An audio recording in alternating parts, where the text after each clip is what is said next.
नमस्कार, बहुत स्वागत है आपका। हिंदू शास्त्रों के अनुसार नाभि के बहुत सारे रहस्य हैं, अगर हम बात माने तो। और नाभि में कुछ ऐसी चीज़ें हैं जिसको लगाकर आप अपना भाग्योदय कर सकते हैं, भाग्य का साथ पा सकते हैं। पैदा होने के बाद जब माँ की नाल से जुड़ी बच्चे की गर्भनाल को बांधकर अलग किया जाता है तो बच्चे के पेट पर एक निशान बन जाती है जिसे नाभि कहते हैं। नाभि का आकार सभी की अलग अलग होती है, सभी की ना आकार और संरचना अलग होती है। महिलाओं की तुलना में पुरुषों की नाभि के आसपास अधिक रोए होते हैं। और जो नाभि है वो हमारे हिंदू धर्म में इनके रहस्य के बारे में बहुत सारी चीज़ें बताई गई है। चलिए शुरुआत करते हैं। हिंदू शास्त्रों के अनुसार नाभि हमारी जीवन की ऊर्जा का केंद्र है।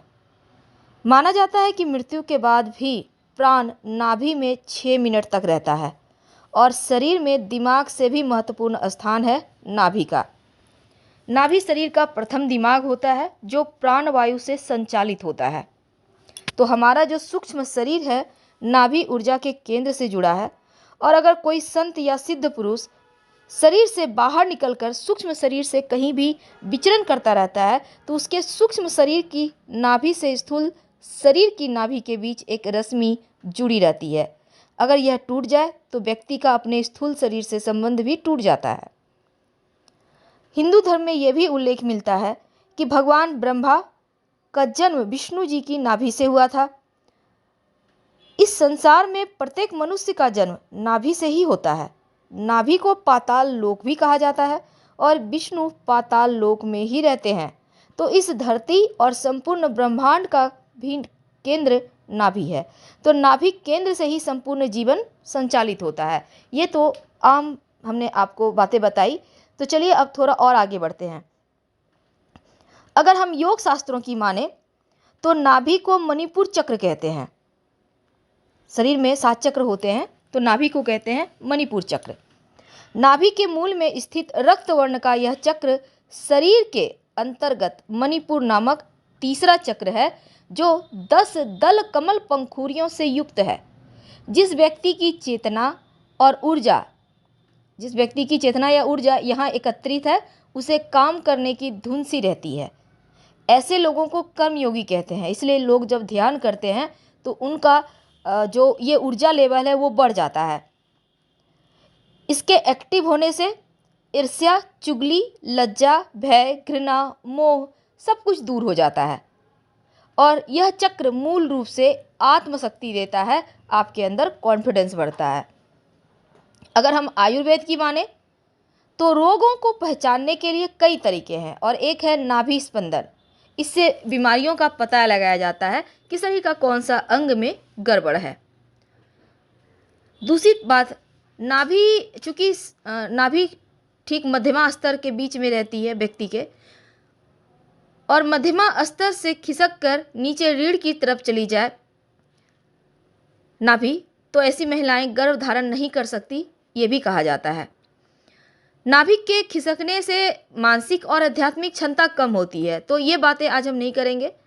लेकिन नाभि में 1458 यानी 58 नामक प्रकार के बैक्टीरिया पाए जाते हैं जो बाहरी बैक्टीरिया से हमारे शरीर की रक्षा करते हैं। कई बार आपने देखा होगा नाभि में इन्फेक्शन हो जाता है, इसलिए कहा जाता है नाभि को हमेशा साफ सुथरा रखना चाहिए।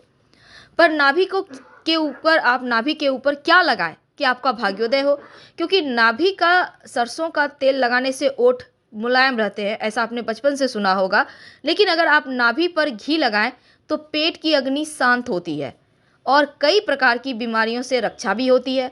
आँखों की समस्या, बालों की समस्या में भी लाभ होता है, खासकर ज्वाइंट पेन में लाभ होता है। आप नाभि में अगर नियमित रूप से रात सोने के पहले या दिन में भी स्नान वगैरह करके थोड़ा सा घी लगा सकते हैं नाभि पर, ये आपको स्वस्थ रखता है।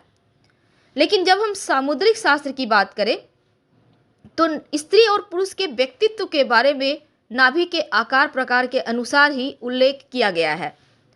जिस महिलाओं का नाभि समतल होता है उन्हें जल्द गुस्सा आता है, लेकिन अगर पुरुष की नाभि समतल है तो बुद्धिमान, स्पष्टवादी होगा। और जिनकी नाभि गहरी होती है वे बहुत ही सौंदर्य प्रेमी होते हैं, रोमांटिक होते हैं, मिलनसार होते हैं, इन्हें जीवन साथी भी सुंदर मिलती है। लेकिन जिन महिलाओं की नाभि लंबी और वक्री होता है, उनमें आत्मविश्वास ज़्यादा होता है, आत्मनिर्भर होती हैं। और जिनका नाभि गोल होता है, वे बुद्धिमान, दयालु भी होते हैं। तो कमज़ोर और नकारात्मकता वाले होते हैं जिनकी नाभि उथली हुई होती है। ऐसे ऐसे लोग अक्सर आपने देखा होगा, बहुत सारे कार्यों को अधूरा छोड़ देते हैं, थोड़े चिड़चिड़े होते हैं। लेकिन जिन लोगों की नाभि ऊपर की ओर बड़ी और गहरी है, ऐसे लोग हंसमुख, मिलनसार होते हैं। और ऐसे लोग अगर बढ़ी हुई नाभि है तो जिद्दी होते हैं। जिनका नाभि अंडाकार होता है, ये लोग सोचने समझने में अपना समय गंवा देते हैं और हाथ आया मौका चूक जाते हैं। चौड़ी नाभि वाले लोग शक्की किस्म के होते हैं। और जिन लोगों की नाभि ऊपर से नीचे आती हुई दो भागों में बटी हुई दिखाई दे, ऐसे लोग आर्थिक, पारिवारिक और स्वास्थ्य की दृष्टि से मजबूत होते हैं। तो आज हमने आपको नाभि की बहुत सारी रहस्य बताई।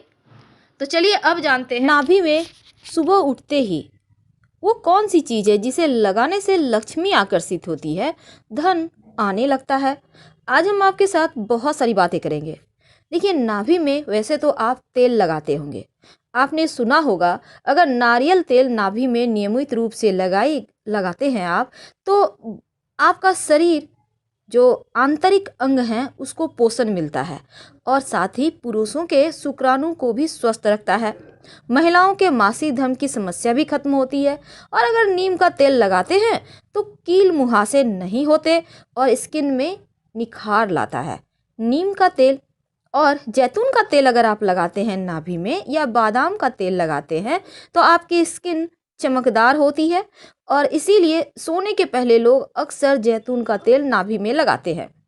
नींबू का भी तेल होता है और ये तेल अगर नाभि में लगाया जाए तो चेहरे के दाग धब्बे समाप्त होते हैं। बादाम का तेल अगर आप लगाएं तो स्किन में निखार आता है और चेहरा चमकता है। लेकिन अगर सरसों का तेल लगा लें तो घुटनों का दर्द यानी जॉइंट पेन से राहत मिलती है। नाभि में लगाने से किसी भी तरह की दर्द में आपको बहुत ज़्यादा यानी यहाँ पे राहत मिलती है। लेकिन आज हम आपके साथ तेल की बात नहीं करेंगे। तेल के बारे में हमने आपको जानकारी दी, इसलिए अगर आप नहीं जानते हैं तो ज़रूर जानें। लेकिन सुबह उठते ही जब आप स्नान करते हैं या फिर स्नान नहीं भी करते हैं तो कोई बात नहीं, नाश्ता करने के पहले आप नाभि में ऐसा क्या लगाएं कि आपका भाग्य मजबूत हो और आपका जो शरीर है वो भाग्यवर्धक बने। सबसे पहली बात तो माँ लक्ष्मी को अर्पित करने का एक अभ्यास बना लें। नहीं तो आप किसी भी दिन शुक्रवार को माँ लक्ष्मी को गुलाब के इत्र की शीशी अर्पित करें। अब इसी इत्र को थोड़ा सा आप नित्य प्रातः अपने नाभि पर लगाएं। आप चाहें तो नियमित रूप से पूजा करके आप अपने नाभि पर भी लगा सकते हैं। इससे आपका भाग्योदय होता है, भाग्य का साथ मिलता है और माँ लक्ष्मी भी प्रसन्न होती हैं।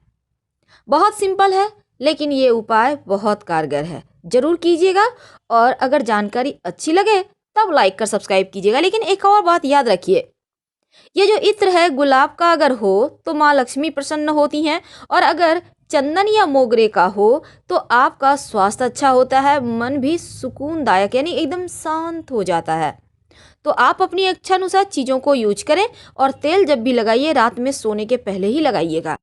लेकिन जब आप खुद को फिट रखना चाहते हैं तो आप नाभि पर दूध लगा सकते हैं। एक बूंद दूध में हींग मिलाइए और नाभि पर लगाइए। ये शरीर को हाइड्रेट रखता है और ऐसा करने से शरीर और स्किन दोनों ही आपके बेहतर रहती है। लेकिन अगर महिला हैं आप, पीरियड के समय ज़्यादा दर्द हो, मरोड़ हो, ऐंठन हो, तो नाभि पर थोड़ा सा एक बूंद दूध जरूर लगाएं। ऐसा करने से राहत मिलती है। तो फिलहाल आपसे विदा लेते हैं। जानकारी अच्छी लगे तब लाइक कर सब्सक्राइब करें, अपनों से शेयर करें। हर हर महादेव। धन्यवाद।